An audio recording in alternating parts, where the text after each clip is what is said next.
Salud, amigas y amigos de La Iguana Televisión. Ya se aproxima un nuevo aniversario del 27 de febrero de 1989, esa fecha terrible de la historia contemporánea venezolana.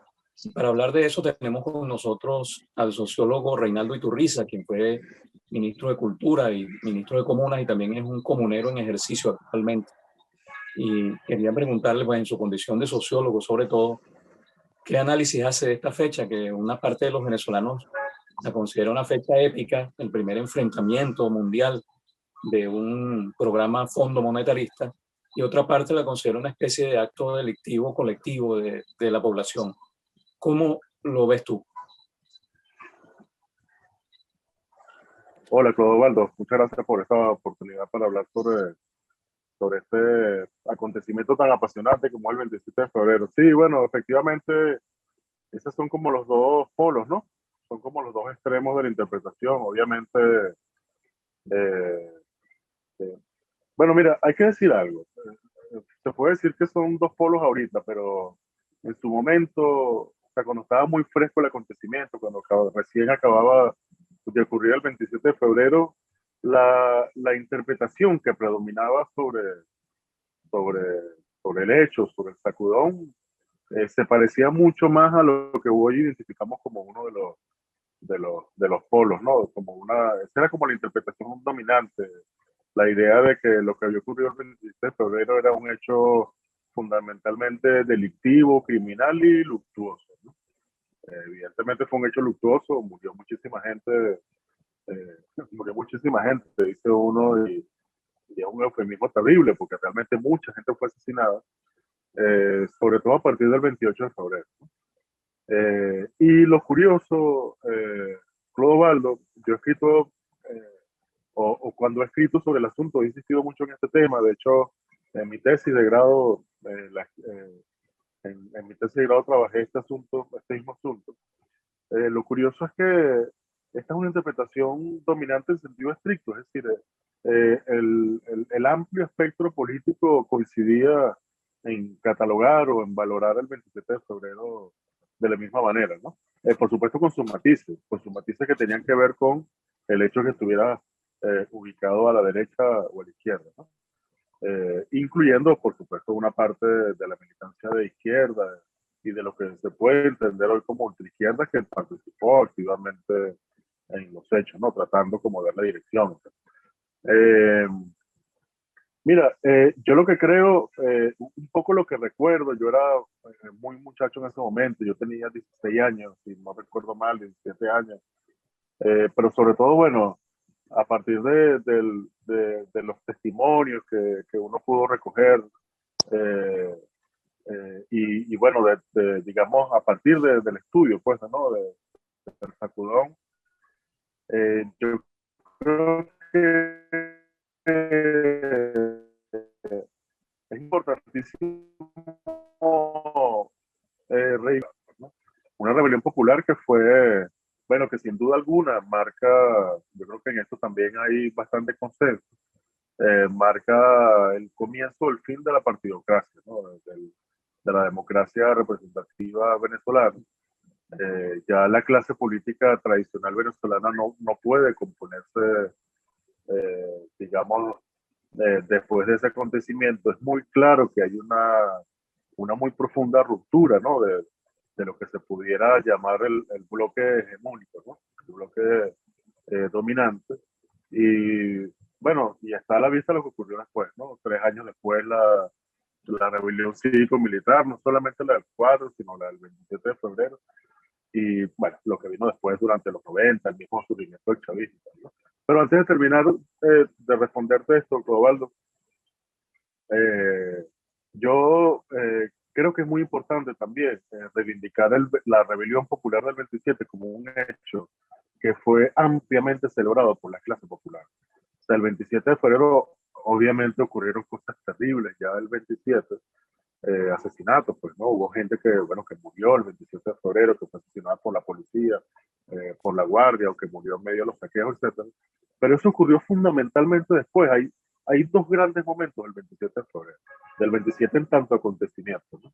Hay un momento que es la masacre que perpetra el Estado, Y hay ese primer momento que tiene como su culmen en la noche del 27 de febrero, que es una gran celebración popular global. Lo que pasa es que, bueno, tiene mucho que ver con la manera como uno lee el acontecimiento, es decir, cómo lo interpreta, a partir de qué criterios, porque hay mucha gente que, por ejemplo, dice, y con esto termino esta parte, hay mucha gente que es muy como de la izquierda, muy como de mi palo, ¿no? Se diría, ¿no? Muy como digamos, de la distancia a la que yo eh, mucha gente de izquierda dijo cosas terribles sobre el pueblo venezolano esos días y entonces le reclamaba que, bueno, que eso era una cosa sin dirección, que eso era una cosa que la gente atolondrada, que nunca se planteó la toma del poder del Estado, que eso fue como una rebelión frustrada en tanto que no cambió nada. Y yo creo que es una interpretación muy mezquina,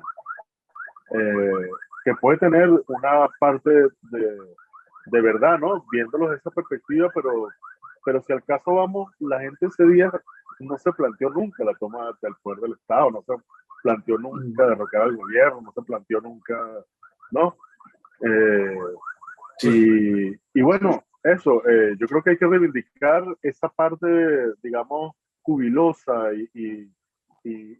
o sea, el hecho de que la rebelión en sí, el hecho de apoderarse de la calle y de haber ganado una, como se lee en los testimonios de la época, de haber por fin ganado una, fue algo muy celebrado por las clases populares, por lo menos en Caracas, muy claramente. ahora fíjate, se discutió, se ha discutido mucho a lo largo de estos años que han transcurrido, ya más de 30, ¿verdad? Sobre si ese fue un acontecimiento espontáneo o fue un acontecimiento organizado por algún sector. Sobre todo en ese tiempo se pretendió culpar a la ultraizquierda. En esas investigaciones que tú hiciste, ¿a qué conclusión llegaste sobre ese punto? Sí, hubo muchas hipótesis en ese sentido, algunas por supuesto muy interesadas. Yo recuerdo que uno de los documentos, de los materiales que yo tuve la oportunidad de leer, fue un informe que se publicó, estaba colgado, imagínate, en esa época, me refiero a los 90, en esa época en la que era muy difícil conseguir información en Internet. Bueno, ya en esa época ese informe del que era entonces el director de la DICIP estaba publicado y el director de la DICIP no habla. Por supuesto que, digamos, da cuenta de la participación de algunas organizaciones de izquierda, pero evidentemente la izquierda no tenía ninguna capacidad de organizar un evento de tal característica, pues, ¿no? Yo recuerdo claramente que él decía en ese informe, o él daba cuenta, hacía registro, dejaba registro de que de los 23 estados en ese momento en Venezuela, o de los 24, bueno, 23 para la época, en 20 estados del país había habido manifestaciones muy fuertes, ¿no? Bueno, como sabemos perfectamente, sobre todo en los alrededores de Caracas, en las ciudades dormitorios y en la propia Caracas, ¿no? También se dijo mucho, es una cosa, es como una suerte de mito urbano, se dijo mucho que parte de la militancia de Acción Democrática también había participado activamente en los disturbios. Y es probable que haya sido así, Cobaldo, porque había, digamos, un fuerte conflicto interno en Acción Democrática, o sea, como recordaremos, había como una ala del partido. Bueno, porque sobre todo para uno que viene de la izquierda, Acción Democrática siempre fue una sola cosa y terrible, además, ¿no? Era como nuestra antítesis, es la referencia a lo que no queríamos ser. Pero cuando tú te pones a analizar en frío, bueno, te enteras, pues, ¿no? De que Acción Democrática no era un bloque monolítico, que había serias diferencias al interno, que había una parte del partido que estaba efectivamente en contra de las políticas neoliberales que se estaban aplicando en ese momento. Y luego, bueno, hay algunas otras versiones que son bastante poco serias, ¿no? Aquella cosa de que Fidel Castro cuando vino dejó un agente, ¿no? Agentes cubanos. Pero bueno, eso realmente es parte más bien como de la picaresca política, ¿no? Pero en todo caso, hay un fuerte componente de espontaneidad en el mejor sentido de la palabra, porque también se acusa digamos, a la gente que actuó el 27 de febrero, que salió a la calle, que estuvo en la calle el 27 de febrero, de espontáneo, como si eso fuera algo terrible, ¿no? Espontáneo en el mejor sentido de la palabra, espontáneo en el sentido de que, bueno, no hubo una planificación previa, pero eso no es algo negativo, o sea, simplemente fue así, no había, digamos, un objetivo político expresamente en el sentido de, es decir, no se trató de una manifestación que tenía unos objetivos políticos predeterminados, ciertamente no fue así, pero eso ni le quita mérito ni le resta, bueno, indudablemente toda la importancia que tuvo, ¿no?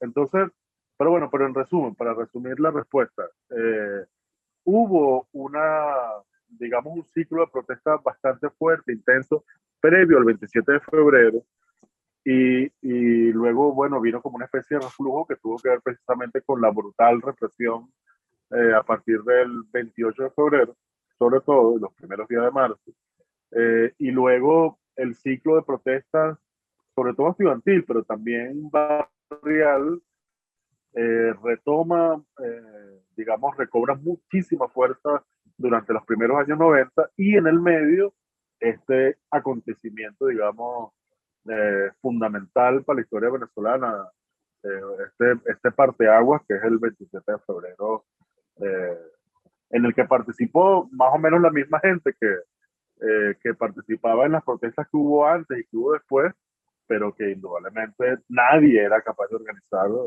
una, digamos, algo de tal magnitud como el 27 de febrero.